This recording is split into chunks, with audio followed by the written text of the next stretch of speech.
Кажеш колку години имаш, а си толку успешен, како реагира? Ти веруваат на годините? Па што? Генерално не. Ама не е тоа ради успешност или нешто, туку зашто од 6 години сум на телевизија, па мисла дека кој знае од кога. Пошто стварно е далеко. Здраво гениалци, многу од тие што гледаат сега не ни знаат за што зборам.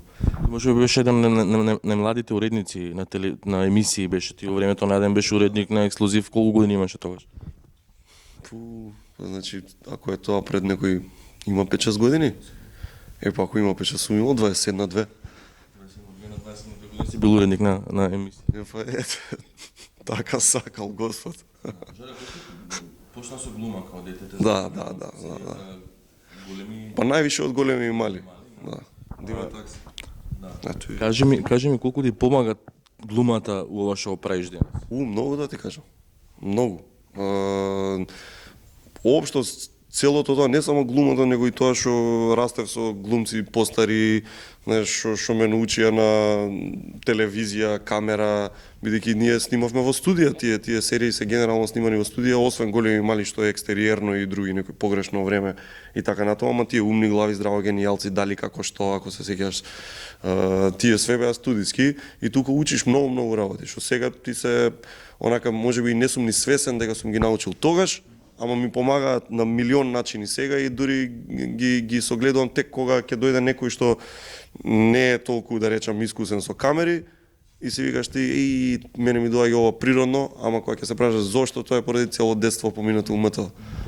Кажи ми зошто се откажа од глумата? Па не знам се откажам, никој не ме вика да глумам генерално више. Морам сам да си правам скечеви во емисија.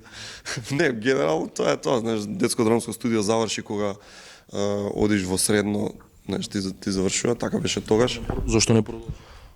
Зошто јас сакав на ФДУ да одам, се двоумев каде што, доста од глумците тогаш не беа нешто многу задоволни со театар, плати, играни филмови, не ни се снима, не беше баш убаво искрено, да. И многу ме советува, можеш многу повеќе да постигнеш ако тераш нешто друго. Кога би можел да избираш, би одбрал водителство наместо глума? Можеби не знам. Искрено да ти кажам, не. Преби да глумам, у некој филм би глумал. Зошто не ти се допаѓа водителството, ова што го работи сега? Па знаеш, одзема многу време, не е така лесно да се направи ова, огромна екипа сме, знаеш, не сум јас само работиме и генерално пази има други работи што многу ми е кејф да ги правам, работата у маркетинг агенцијата што си имам, ми е многу кејф, па некогаш не можам да стигнам таму да ги работам работите зашто треба да спремиш емисија да ти оди, имаш дедлайн секоја сабота у 7:15 мора на етар да си, не стигам да свирам на гитара, а многу ми се свири поради тие работи, знаеш, ти трпат некои кејфови што ти се лични, пошто мораш во сабота у 7:15 ти да излезеш на Телма со ново шоу. За тебе рекол дека си последниот мохиканец во ова време на турски индиски серии. Освен тебе не знам дека некој друг прави емисии, ток-шоу, нешто вако. Тони, ја и вајде. Како успеаш да ги убедиш собствениците на телевизија да ти дадат простор кога знаеме дека индиските и турските серии прават парче, би рекол слободно? Странски служби, многу бомби. Да, ги оценувам. Како, што знам како да ти кажам, види, ние многу работевме за да стигнеме до овој момент, знаеш, луѓе забораваат, ние сепак тераме 7-ма сезона и сме почнале од едно никакво студио у А2 со црна позадина, црно платно и светки, звездено небо и за да стигнеме до тука, тоа се, како да ти кажам, години ептен макотрпна работа, за да можеш да си отвориш врата не само со собственици, бидејќи тие се сепак некоја си втора работа која што е битна, најбитна се спонзорите, бидејќи ако имаш спонзори, сите телевизии ќе те сакаат. Нормално, кога има кој тебе да ти го плати продуктот, секоја телевизија ќе те земе, нема зошто да не те зима. Ако немаш никакви спонзори, зошто би ти дал термин? Нит гледаност, ни спонзори. Жаре, живееме во време на глупави серии и политика, до која мислиш дека ќе трае ова лудило? Сигурно што многу. Сигурен сум. Бидејќи не знам, знаеш, ја учам од историја генерално.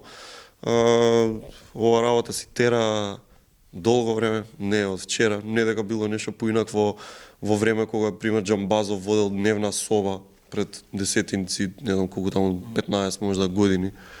Така и тоа било тоа едно лимбо цело време на никакви работи на телевизија и на ефтини програми и на политика нон-стоп труење на едни пресови од еден табор и втори пресови од друг табор, па реакција на прес, па реакција на реакцијата и реакција на реакција на реакција. Така што ќе терава се ова. Не верувам дека ќе застане. Те иритира ли фактот што народот повеќе го интересира како починала маличката невеста, отколку тоа што Борко потпиша за Барселона? Абе, што да ти кажам?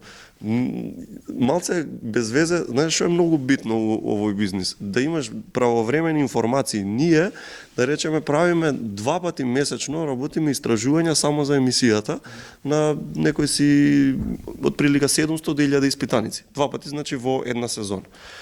Тоа ни помага. Политичките партии што прават испитување на 100 испитаници. Да. Не сме толку чести како ни они почесто прават.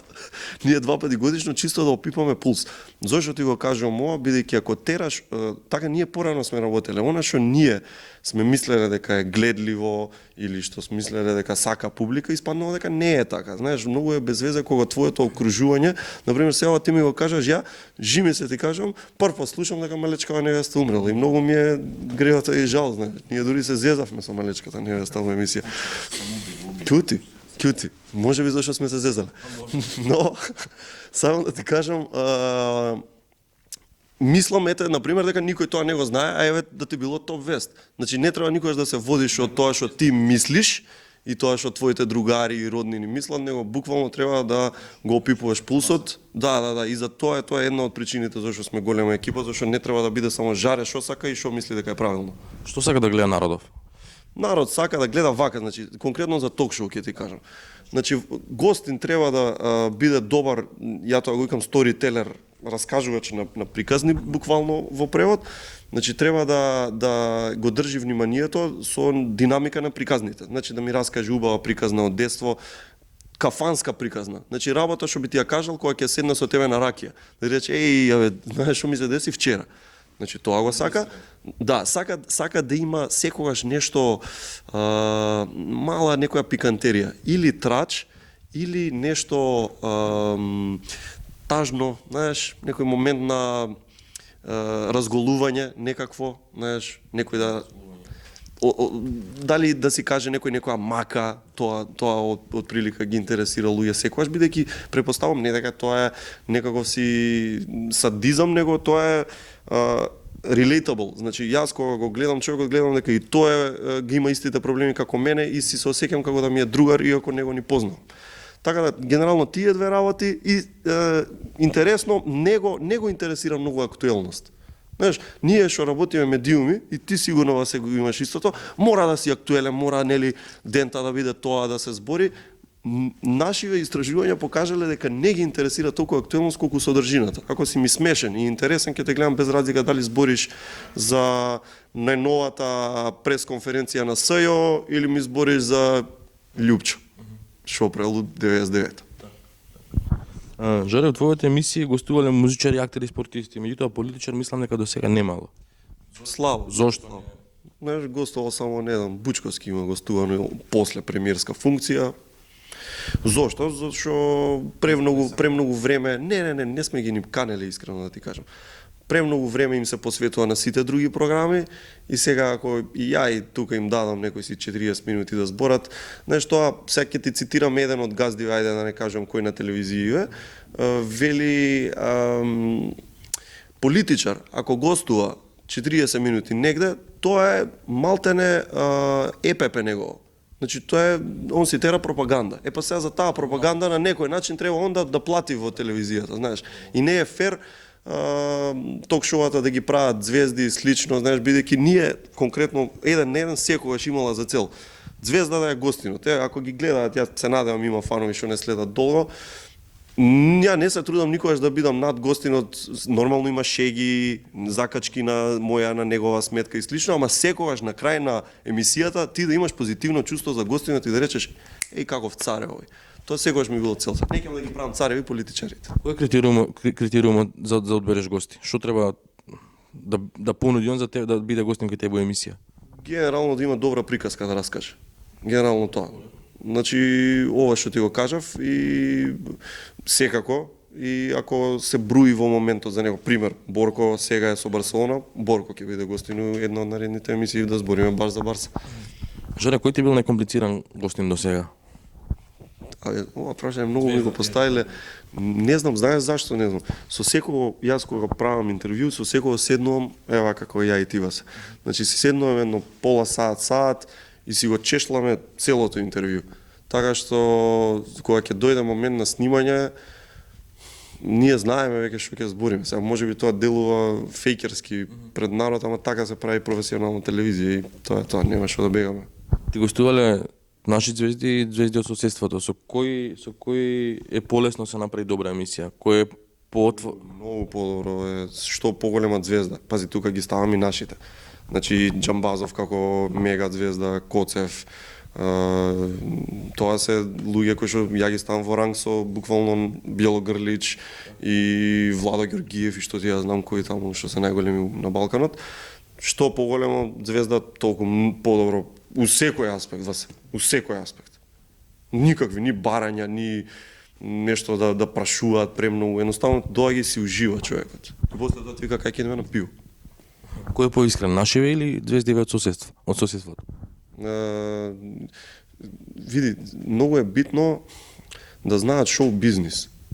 Ти си долго време у тоа и сигурно знаеш за што зборувам. Пример, мене ме изненади доста пред неколку сезони кога беше Сара Мейс, гостинка, и она, да речеме, тоа не беше нешто толку многу позната, да речеме, ептен.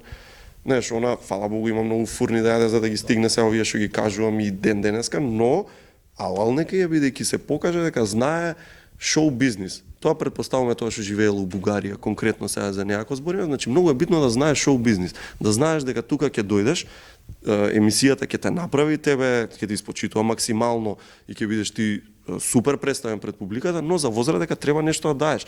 Дали да бидеш откачен, дали да раскажеш интересна приказка што не си ја раскажал до сега. Некаква форма на ексклузивитет мора да има, иначе нема да е гледливо интервјуто и на крај правиш лошо и за себе си бидејќи не те гледат и за емисијата бидејќи рейтингот и го ништиш. Жоре, која емисија ќе изведеш која најдобра до сега што си ја направил? Па генерално оваа сезона мислам дека се професионално обработени емисиите, бидејќи сме најголема екипа што до сега работела било кога на сите сезони.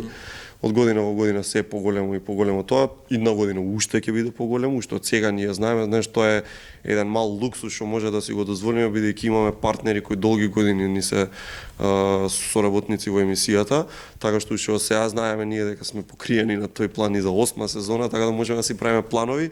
Не знам, не можам да одвам нешто, ми се допаѓа цела оваа сезона како ја работиме. Знаеш, ако ми го прифакаш кој одговор тоа. Се гледа дека сте се посветени повеќе за разлика од минатите години. Значи буквално се работи баш саглам исто, комотно можам да кажам дека се работи низ стран како било кое да земеш балканско, па и ќе се осудам да кажам и европско шоу. Само што немаме толкај буџети, гледаш, студиото не е како на Иван Ивановиќ. Инаку се друго е на истиот начин работено. Жоре, се случило некој да ти побара пари за Не. Имам слушано дека бараат. Има, нели? за насловни, за да се разголат, бараат пари. Се случило кај тебе некој? Не. Не знам, за ова имам размислувано, ова се, што да ме, ти повеќе знаеш за овие работи. Не сум толку тој круг, за да се осеќаат слободно со мене луѓето. Знаеш, ја не се дружам многу со пејачи, со глумци, со нешто, и како да ти кажам, секогаш има една професионална дистанца помеѓу нив и мене, не дека ја тоа сум го наметнал или нешто, него така природно доаѓа. И многу, што дам, пред интервју не се нешто премногу отворени, знаеш, секогаш си се така, професионални. Жоре, за крај ќе те прашам, што правиш во слободно време? Кога не си тука, кога не си у твојата маркетинг агенција, што правиш? Знаеш тоа колку малку време. Во агенцијата имаме една соба, кај што имаме ставено коди. Знаеш, ти знаеш, пријател. Кај што ги има канали без пари, тоа изгледа страшно нелегална работа, ова што го зборам изгледа. И гледаме, да. И тоа правам, ти кажам, си гледам филмови, серии, документарци на тоа и ама пак викам многу е малце времето. А за време на летно време читам многу книги, биографии строго. Значи не читам белетристика, нешто, романчиња, таква работа, ни по оние self-help books, како Secret и слични, Ронда Бирн. Него строго биографии, пукам по едно 5-6 биографии на одмор секогаш. Тоа ми е онака храна. Толку тоа.